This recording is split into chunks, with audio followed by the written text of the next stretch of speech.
أعوذ بالله من الشيطان الرجيم. بسم الله الرحمن الرحيم.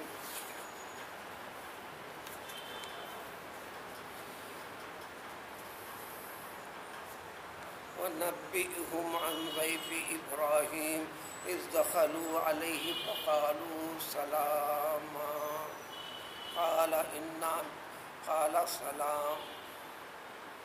قال إنا منكم وجلون قالوا لا توجل إنا نبشرك بغلام عليم قال أبشرتموني على أن مسني الكبر فبما تبشرون قالوا بشرناك بالحق فلا تكن من القانطين.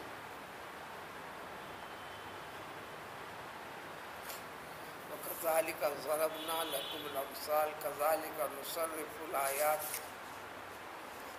کلام پاک میں اللہ تعالیٰ نے اس امت کے لوگوں کو ایمان کی حقیقت اور اپنے رب سے متعلق عقیدہ رکھنے سے متعلق اور اپنے رب کی قوت عطا اور اس کی طاقت، قدرت، اس کا فضل، اس کی مہربانی، یہ تمام کے تمام جو اس کے کام ہیں وہ کس قدر ہیں اس کو پہچانو تو پھر تم اپنے رب سے اور قریب ہو سکتے ہو. اور ان لوگوں کے لیے خاص طور پر آج کے ان آیتوں کے ضمن میں جو نتیجہ عبرت سکھانا اور بتلانا ہے کہ زندگی کا اچھا خاصا حصہ بلکہ جوانی کا بھی حصہ جس کے اندر جد و جہد کرنا اصل ہے. ساری انسان کی زندگی میں اصل عمر جوانی کی ہے. بڑھاپا شروع ہونے سے پہلے تک، بچپن ختم ہونے کے بعد جوانی شروع ہونے سے لے کر اپنے اس عمر کے اس حصے میں بھی اگر غفلت ہو گئی ہو لیکن خلوص دل کے ساتھ، خوف خداوندی کے ساتھ اپنے رب کی طرف رجوع ہو جاتا ہے، مایوس ہوئے بغیر اللہ کی رحمت سے پر امید ہو کر، تو اللہ تعالیٰ اس کو سب کچھ عطا کر دیتے ہیں. یہ عطا کرنے کی چیزیں انعام کی شکل میں بھی ہوتے ہیں، گناہ گار بندوں کے گناہوں کو بخشنے کی شکل میں بھی ہوتے ہیں. چنانچہ اللہ تعالیٰ اپنے خاص بندوں کو بطور نمونہ جن پر خصوصی رحمت فرمایا ہے ان کا تذکرہ اس کلام پاک کے ذریعے سے ذکر کرتے ہیں تاکہ اس امت میں داخل ہونے والے دین اسلام کے اوپر قائم رہنے والوں کے لیے ایک بڑا انعام و اکرام کا ذکر ہے. واقعہ تو ہے، واقعے کے چند پہلو پیغمبر ابراہیم علیہ السلام کے ساتھ جڑا ہوا اس واقعے کی تفصیلات کلام پاک میں بڑے تفصیل کے ساتھ کئی مقامات پر مختلف پہلوؤں کی وضاحت ہوئی ہے، لیکن یہاں انتہائی اختصار کے ساتھ صرف ایک چیز کا تذکرہ ہے. چنانچہ آیت کا ترجمہ ہے: اے پیغمبر محمد صلی اللہ علیہ وسلم، آپ اپنے امتیوں کے سامنے، یعنی اس زمانے کے لوگوں میں عام طور پر، خاص طور پر اسلام سے جڑے ہوئے افراد کے لیے، جو اسلام ایمان کی حقیقت کے ساتھ جڑے ہوئے افراد کے لیے، جب تم خدا کے پوری طرح ہو جاؤ تو تمہارا رب تمہارے ساتھ جو عام فطری تقاضے ہیں اس سے ہٹ کر بھی اپنی قدرت کا مظاہرہ تمہارے ساتھ کرتا ہے. تمہارا اعزاز و اکرام اس دنیا میں والوں کے درمیان میں بھی بڑھاتے ہیں، لیکن ایمان کی حقیقت کی وجہ سے آخرت میں تو تمہارا اعزاز بہت بڑھنے والا ہے. جب اتنا بڑا انعام ہے تو آزمائش کے مرحلے بھی بڑے بڑے گزری ہیں. وہ آزمائش سمجھو، صبر کرتے ہوئے ایمان اور اس کے تقاضوں کی تکمیل میں ثابت قدم ہو جاؤ. نبی ہوں میں پیغمبر صلی اللہ علیہ وسلم، ان لوگوں کو بتا دیجئے پیغمبر ابراہیم علیہ السلام کے مہمانوں سے متعلق جو بات گزری ہے،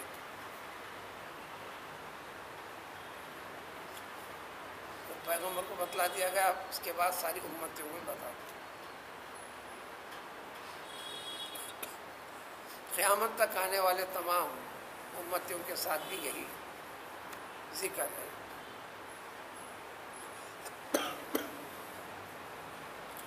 پیغمبر ابراہیم علیہ السلام کی ایک کمال درجے کی خوبی تھی، اس دین اسلام میں بھی ایک کمال درجے کی خوبی بتائی گئی ہے، بلکہ اللہ تعالیٰ کا حکم ہے، ایسے بندوں کی خاص طور پر اللہ تعالیٰ نے تعریف بیان کی ہے،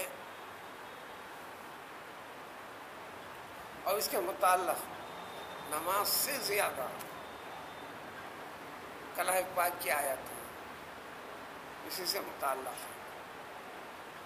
انفاق فی سبیل اللہ، راہ خدا میں خرچ کرنا، اللہ کی رضامندی کے خاطر اللہ کی مخلوق کے ساتھ مہربانی کرنا۔ چنانچہ پیغمبر علیہ السلام کی زندگی کا ایک خاص پہلو، آپ مہمان نواز تھے۔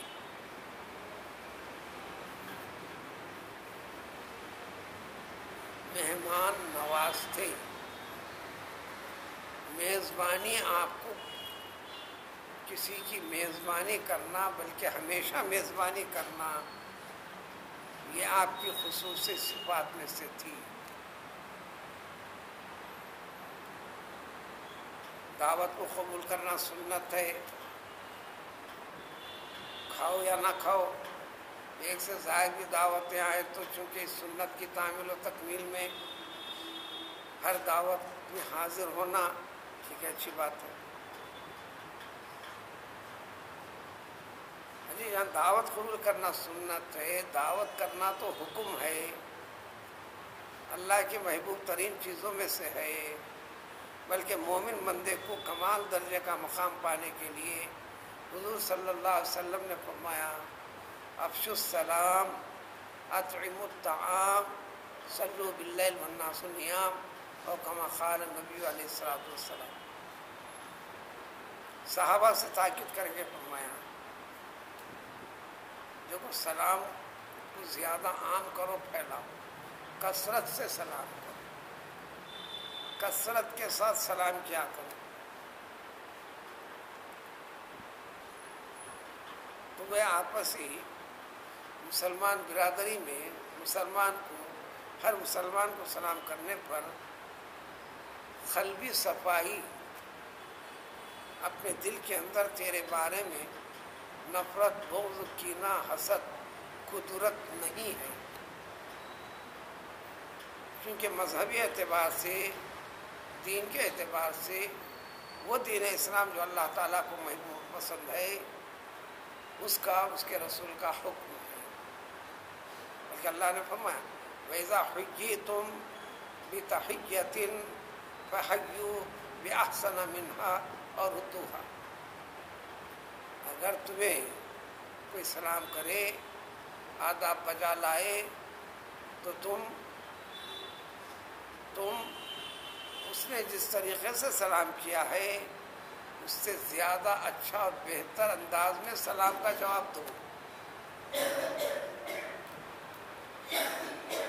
اگر اتنا نہ ہوتا ہو تو کم سے کم اس کے سلام کو انہی الفاظ میں جواب دے دیا کرو، لوٹا دو سلام کا جواب۔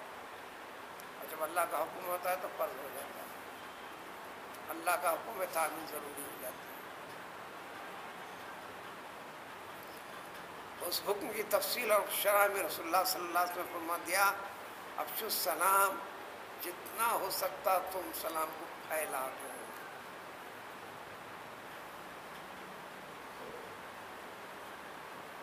بلکہ آپ صلی اللہ علیہ وسلم نے فرمایا قیامت کے علامتیں، نافرمانی کا بڑھ جانا، احکام خداوندی، احکام رسول صلی اللہ علیہ وسلم کی حکم کی پرواہ نہ کرنا، من مانی کرتے چلے جانا، اپنے مقصد براری کو اختیار کر لینا، گناہ کے اوپر گناہ، گناہ کے اوپر گناہ کا اضافہ ہوتا چلا تو اللہ کی رحمت سے مخلوق دور ہوتے چلتی ہے۔ جب گناہ کے اوپر مصر ہو جاتا ہے بندہ، سزا پیدا نہیں کرتا، اور یہ کیفیت جب عام ہو جاتی ہے تو وہی دن قیامت کا بتایا گیا۔ اس لیے قیامت کی علامتوں میں سے علامت ان من اشراط الساعۃ السلام بالمعرفہ،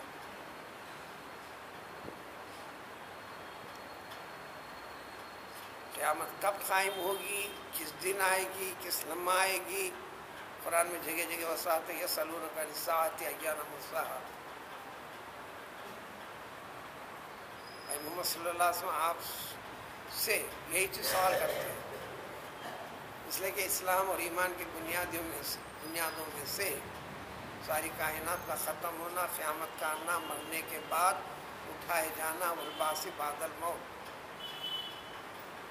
ان تمام عقیدوں میں پختگی کے ساتھ دین اسلام سے جڑنا اور اس کا ثبوت پیش کرنا، جو احکام و طریقے بتائے گئے ہیں اس پر چل کر بتانا، یہ ثبوت ہے۔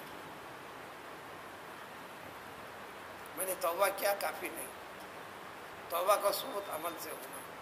الا الذین تابوا واقاموا الصلاۃ وآتوا الزکاۃ، توبہ کے تذکیے بعد اللہ نے فرمایا کہ توبہ کا ثبوت پیش کرو، پابند صوم و صلاۃ ہو جاؤ۔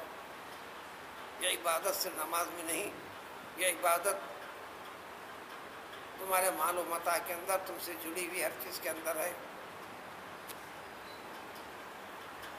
تو توبہ ہوگی۔ نہیں تو زبان سے منافقانہ اظہار ہوا، جو کہتا ہے وہ کرتا نہیں، جو کرتا ہے وہ کہتا نہیں۔ یہ مومن کی شان نہیں ہے۔ اللہ نے کہا کہ یا ایھا الذین آمنوا، جب تم ایمان والے ہو، لما تقولون ما لا تفعلون، جو نہیں کرتے کہتے کیوں؟ جو کرتے ہو وہی کہو، جو کہتے ہو وہی کرو، دوسرے کرتے ہیں ایسا۔ مومن کی شان یہ نہیں ہے، ایمان کا تقاضا یہ نہیں ہے۔ من جملہ قیامت کی علامتوں سے اس آیت میں سب کے سب یہ آخر ہونے والی کب ہے، اس کا فکس ٹائم بتا دیجیے۔ اللہ نے فرمایا رسول بھی نہیں بتا سکتے ہیں، فیما انت من ذکرہا، اس کا تذکرہ کرنے میں آپ کا کیا تعلق ہے محمد صلی اللہ علیہ وسلم؟ یسألونک کأنک حفی عنہا، آپ سے سوال ایسا کرتے ہیں کہ اس کیا پوری حقیقت کا پتہ فکس ٹائم ہم نے آپ کو بتا دیا ہے، ایسا ہے ہی نہیں۔ تو قیامت کی علامتوں سے بتایا گیا کہ پہچانت اور شناخت کی بنیاد پر السلام علیکم کرنا،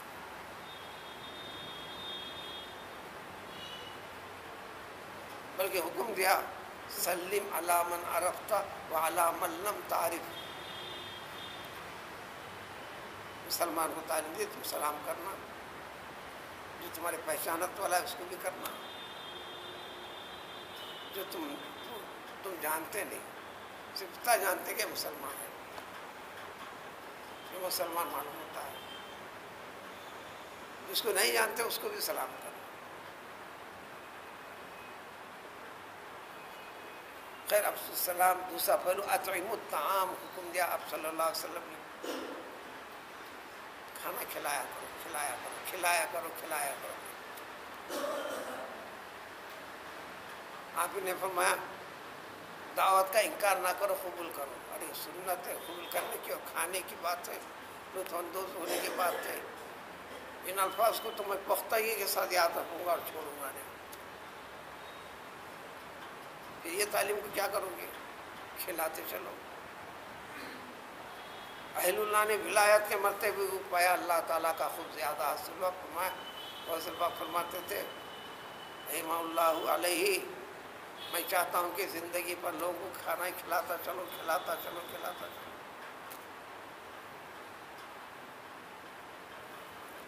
پھر اللہ نے فرمایا یطعمون الطعام علی حبہ، اللہ تعالیٰ کی محبت میں اللہ کا خوب حاصل کرنے کے لیے کے کھانا کھلاتے رہتے ہیں یہ مومن لوگ۔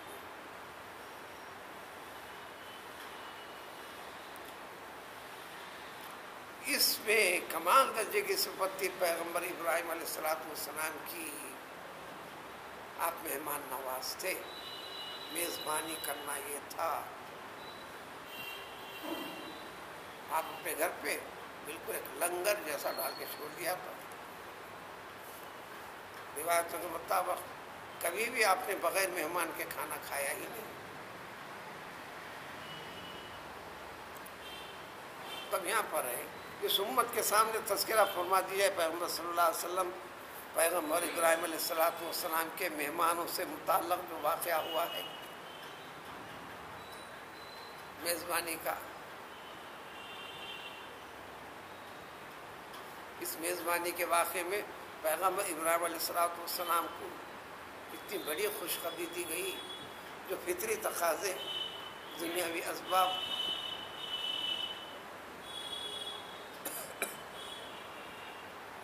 جو مخلوقات کے ساتھ بنا کر رکھے ہیں، یہ سارے تقاضے ختم۔ اللہ کی خصوصی مہربانی،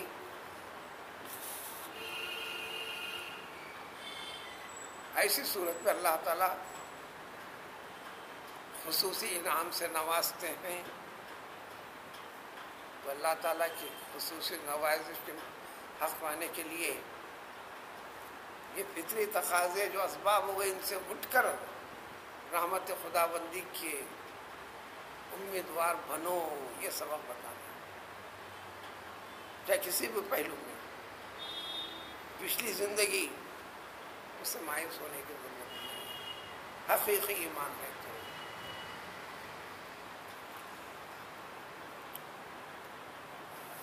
چند فرشتوں کو اللہ نے بھیجا جس میں قیادت فرما رہے جبریل امین علیہ السلام، لیکن شکل بدل کر آئے ہیں اور خوبصورت، کم عمر، خوبصورت کم عمر، بالغ ہونے کے قریب عمر والے لڑکوں کی شکل میں ہیں۔ لنگر کا وقت ہے، لوگوں کے عام طبع کے کھانے کا پینے کا، آپ کے ضیافت خانے میں یہ بھی آئے، اس میں داخل ہو گئے۔ بکرا کاٹ کر خالص گھی میں پوری طرح بھون کر پکا کر آپ نے سمجھا مہمان ہیں، حالانکہ وہ لوگ تھے اس علاقے کے رہنے والے نہیں، اس بستی کے نہیں۔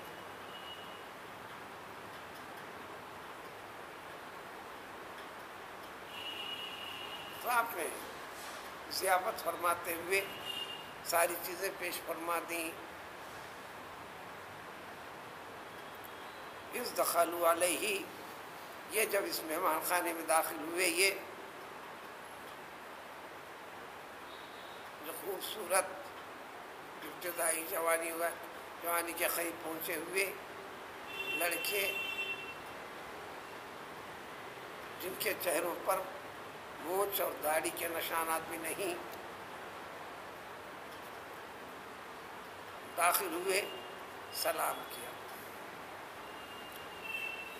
اس لیے مسلمان کے لیے کہ سلام کرو، سلام کی تاکید، اس سے ہٹ کر آگے بڑھو۔ اللہ تعالیٰ کے ناموں میں سے ایک نام ہے سب سے پسندیدہ ہے، اس لیے دعا میں بھی اللہم انت السلام ومنک السلام والیک یرجع السلام۔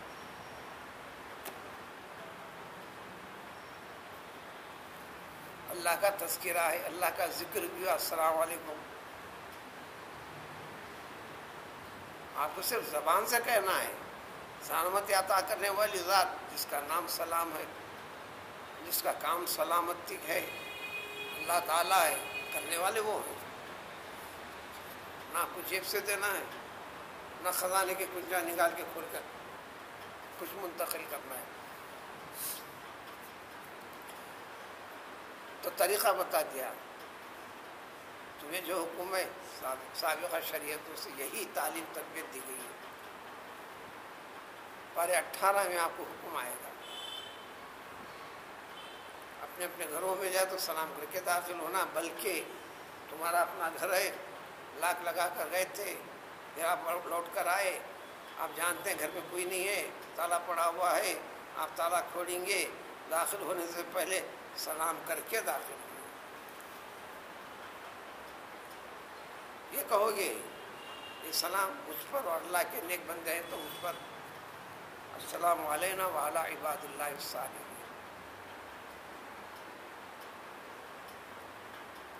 اس امت کو حکم بھی دے دیا، نمونے بھی بتا دیا اللہ نے.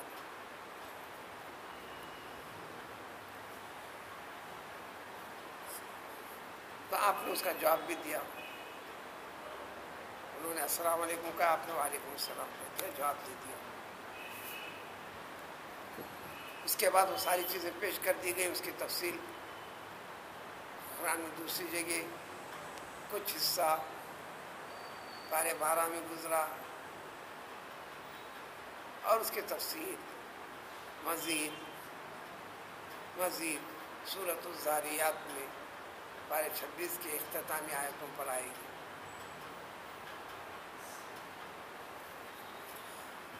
جب آپ یہ جو داخل ہوئے تھے گنتی میں چند تھے، اس میں جبریل امین علیہ السلام بھی ہیں، لیکن پہچانے نہیں جانتے. سامنے ساری چیز رکھی گئی، ہاتھ بڑھتا نہیں، خواہش و رغبت ہوتی نہیں. فوراً ابراہیم علیہ السلام دیکھ کر سمجھے تم سے مجھے کچھ خطرہ، بے چینی، یعنی خوف جیسی کیفیت محسوس ہوتی ہے. یہ کیا بات ہے؟ آئے ہو کھاتے نہیں ہو، خطرے کی گھنٹی بجے جیسا دکھتی ہے. انہوں نے کہا لا تو جو آپ کو گھبرانے کی ضرورت نہیں، ڈرنے کی ضرورت نہیں، بے چین اور پریشان ہونے کی ضرورت نہیں. اب یہ اشارے سے سمجھا دیا گیا.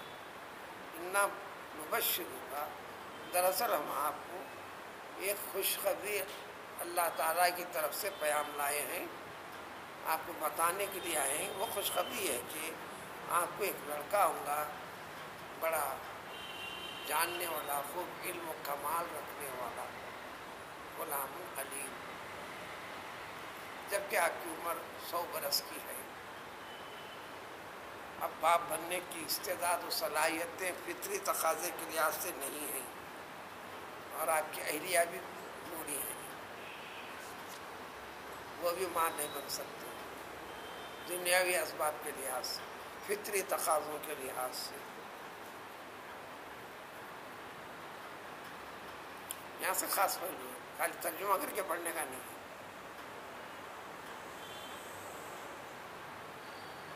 اب اسی کو دوسرے وقت میں ساری تعلیمات اس کے ساتھ ہیں. چلو ایک شخص زندگی گزار مختلف گناہوں میں، بیسیوں قتل کیا، ڈاکے ڈالا، چوری کرا، دھوکے دیا، فریب دیا، ستایا، ظلم و زیادتی کرا، لوٹا لاٹا، غلط صحبتوں کے اندر رہا، زندگی گزری، جوانی کا پورا حصہ گزرا، ادھڑ عمر کا گزرا، اب بڑھاپے کے حدود میں داخل ہو کر زندگی چل رہی ہے، لیکن موت نہیں آئی.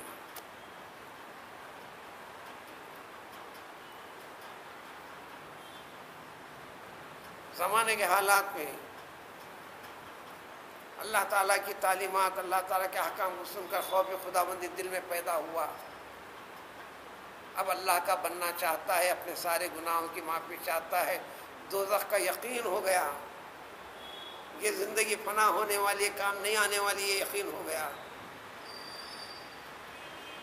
لیکن بوڑھی زندگی اب تو برائے نام زندگی رہ گئی بڑھاپے کی.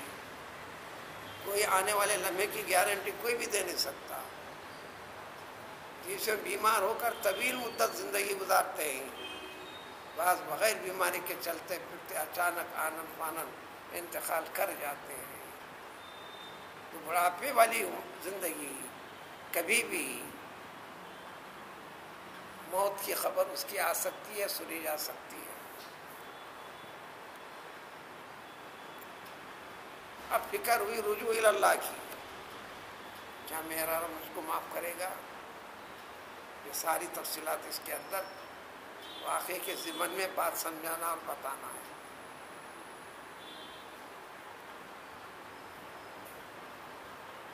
یہ سب کچھ ہونے کے بعد چلو تمہارے گناہوں کی گنتی تمہاری گنتی کے باہر ہے، کر لو. حدیث میں بڑی وضاحت ہے. حضرت دہیا کلبی رضی اللہ عنہ بھی جب آئے تھے، انہوں نے کہا، جب بات سمجھ میں آئی، بڑے قبیلے کے سردار تھے، تو کیا میرے گناہ معاف ہو جائیں گے؟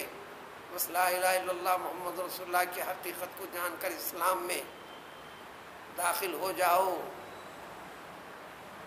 تو رونے لگے، کہنے لگے کیا میرے گناہ؟ میرے گناہ بہت بہت بڑے ہیں، مجھے امید نہیں کہ معاف ہوں گے. آپ نے فرمایا کیا سارے ریگستان کے ریتی کے ذرات سے بھی زیادہ ہیں؟ انہوں نے کہنے لگے ذرات سے زیادہ ہیں، کم پتہ نہیں، لیکن اس سے بڑے ہیں. آپ نے فرمایا کہ اللہ تعالیٰ کا عرش اس سے بڑا ہے، اللہ کی رحمت اس سے بڑی ہے. اللہ تعالیٰ کی عطا اتنی بڑی. تابعین میں ایک بڑی جماعت ہے نمونے کے لیے. حضرت مالک بن دینار،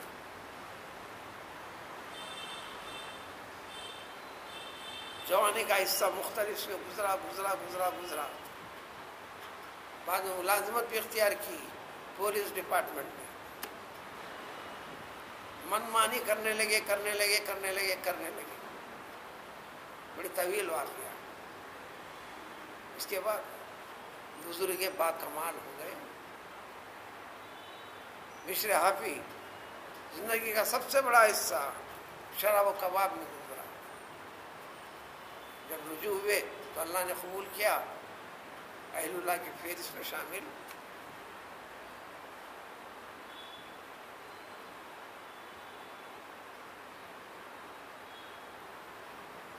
ابراہیم بن ادہم اس سے بڑی طویل فہرست ہے. جو منظر پہ آئے ان کی فہرست ہے. آپ کے منظر میں نہیں آتے. اس کمال کے ساتھ نوازے جانے والے ہر زمانے میں، ہر علاقے میں، ہر جگہ ہو سکتے ہیں نہیں. تو پیغمبر ابراہیم علیہ السلام نے بھی فرشتوں سے جب سنا، قال بشرتمونی، کیا آپ تم مجھے ایسی خوشخبری سناتے ہو جب کہ میں انتہائی بوڑھا ہو گیا ہوں. اب جس بات کی خوشخبری سناتے ہو تو فرشتوں نے کہا ہم وہی بتا رہے ہیں جو حق ہے، ہونا ہی ہے، ہو کر ہی رہے گا. نہ کا سوال نہیں، نہ کی گنجائش نہیں.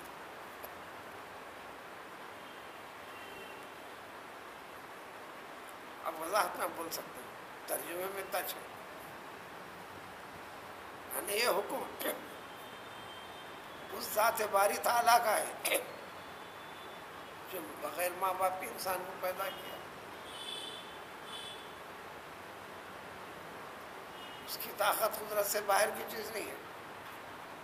بیان وہاں سے ہے، ہونا ہی ہے، ہو کر ہی رہے گا. لہٰذا یہ سن کر ابراہیم من القانتین، اللہ کی رحمت سے مایوسی کا اظہار کرنے والوں میں اپنے آپ کو شامل مت کیجیے. انہوں نے کہا کہ میں یقین من رحمت ربی، اللہ کی رحمت سے کون مایوس ہوں گا؟ اگر ایسا ہوتا ہے تو گمراہ شخص ہے. یعنی صرف میں از راہ تعجب ذکر کر رہا ہوں. یہ سن کر آپ نے فوراً پہچان لیا. ایسا لگتا ہے کہ تم لوگ صرف یہ بشارت دینے کے لیے نہیں آئے ہو، کوئی خاص چیز ساتھ لے کر آئے ہو. کوئی خاص کام کے لیے بھیجے گئے ہو، بتاؤ تو صحیح وہ کام کیا ہے؟ قال فما خطبكم، کیا بات ہے، کیا معاملہ ہے؟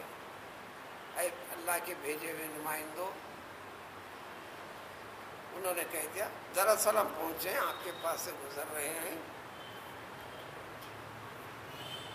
لوط علیہ السلام کے پاس جا رہے ہیں، ان کی قوم والوں کو، ان کے قوم میں وہ لوگ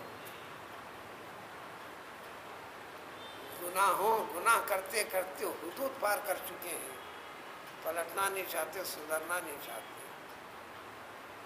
ان تمام کے تمام کو ہلاک و برباد کرنے کے لیے حکم خداوندی کی طرف سے عذاب لے کر ہم جا رہے ہیں، اور وہ قوم مبتلا ہے خوبصورت قریب البلوغ انسانی بچوں سے متاثر ہونے میں، لوٹ بازی میں، بس اسی شکل میں جا رہے ہیں۔ پیغمبر ابراہیم علیہ السلام کے حقیقی بھتیجے بھائی کے فرزند ہیں حضرت لوط علیہ السلام۔ حضرت لوط علیہ السلام نمرود کے واقعے کے بعد آپ وہاں پر اس کا ملک بابل چھوڑ کر حضرت ابراہیم نکل پڑے، تو آپ کے ساتھ جو نکلے تھے لوط علیہ السلام، وہاں کے افراد میں صرف اور صرف اکیلے حضرت لوط ہی ایمان لائے تھے۔ ابراہیم علیہ السلام فلسطین، مصر اور شام کے درمیانی علاقہ یعنی اسرائیل وغیرہ ادھر ٹھہرے، لوط علیہ السلام اردن کے علاقے میں اللہ تعالیٰ نے وہاں کے لوگوں کے لیے آپ کو نبوت عطا فرمائی تھی۔ اب یہ واقعی کی تفصیل آئے گی، کوئی 15 سے زیادہ آیتیں، یہاں سے واقعہ شروع ہوگا، اس کی تفصیل اگلی آیت میں۔